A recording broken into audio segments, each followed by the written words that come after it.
How to be a superhero or how to thrive. That is what we are gonna cover in this video. I'm super excited to share more about these stories that are happening in that island. Trying to talk about it made YouTube censor us. So we are gonna keep talking about it. Let's see if we skip the censorship this time.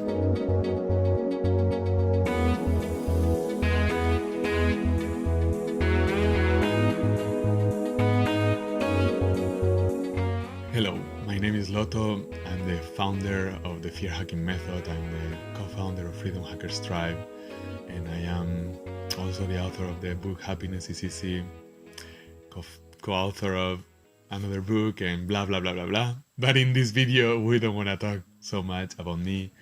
I just wanted to share that in case you haven't seen me before. In this video, as I said, we are gonna talk about how to become a superhero, how to thrive inevitably and consistently as an individual, and maybe even more as a community.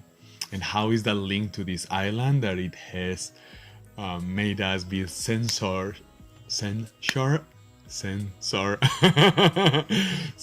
or banned by YouTube for the first time. I feel so proud. Why I feel so proud and how it's connected to this. Because we were banned for going against the status quo, and I love Nietzsche. I studied philosophy in college, and for those of you who know me less, and Nietzsche used to talk about humans as camels and lions and kids, and he said that the camel was a metaphor for the human that is following the status quo.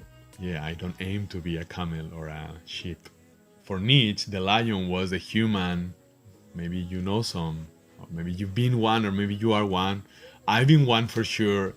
I've been also a camel for sure. Maybe sometimes I still react and become a lion for a moment. For Nietzsche, the lion is the human that is a rebel, that is reacting to the status quo. But he thinks, and I totally agree, that the free human being, the fear hacker, the freedom hacker, superhero, the superhuman, is the kid that is not following the status quo, neither going against it, but it's going always in favor of its own gut, its own heart, its own discernment. I often say at the end of the videos, follow yourself, follow your gut, live your purpose, live the life you dream. And for that, devour your excuses, devour your fears. So again, how is this related to this content on how to thrive? Super related. It's about following yourself. It's about following yourself in the most pure, authentic, and present version of yourself. Knowing what you want. Being stubborn in discovering constantly what you really want. And being stubborn and honest in actually taking action congruent with what you want. I think there is two pillars to this. One is to be totally honest with what you like and honest with what you dislike. Honest with what you want and honest with what it's a no for you, a clear no. And then also have the intention to be increasing love right now, or increasing well-being right now, or increasing prosperity or thrive right now, increasing goodness for yourself right now. And when it's really for yourself, it is for the people around you, and it is for the whole planet, because we are connected, whether we like it or not, whether we feel like it or not, we are super connected. Now, how do you thrive with this in community? You thrive with this in community by creating a culture where you and me become a reminder for each other of, are you thriving? Or maybe you can say, hey, I love you and I am here for you.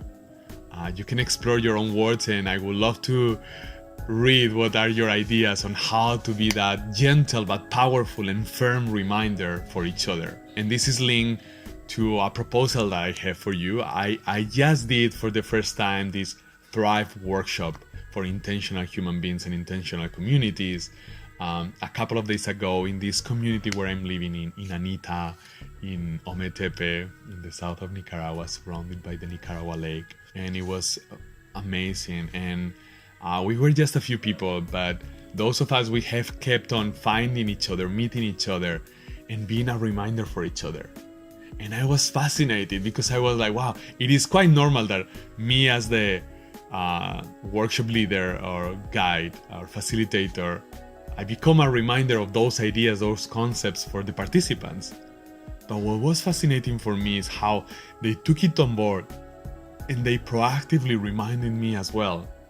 So we totally became a lighthouse for each other to more often remember to come back to alignment, turn any distraction or any reminder into an opportunity to come back to our center, to our focus, our honesty, and our intention to be thriving, to be prospering, to be increasing well-being or love or harmony right now in ourselves and in our surroundings. That's it.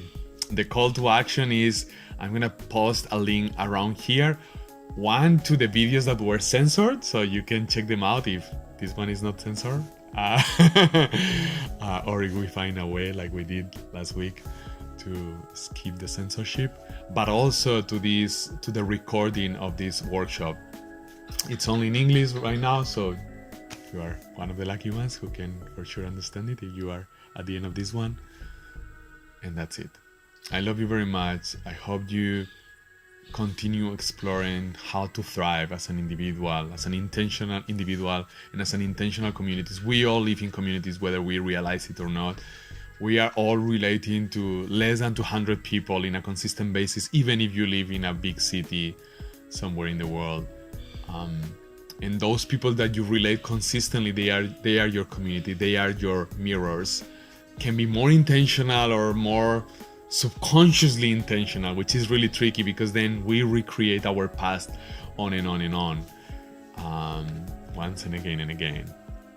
So I really recommend that you go and check this workshop, and I would love to hear your comments, your questions, your further questions on this topic, and any protest or any ideas, any questions, any comments.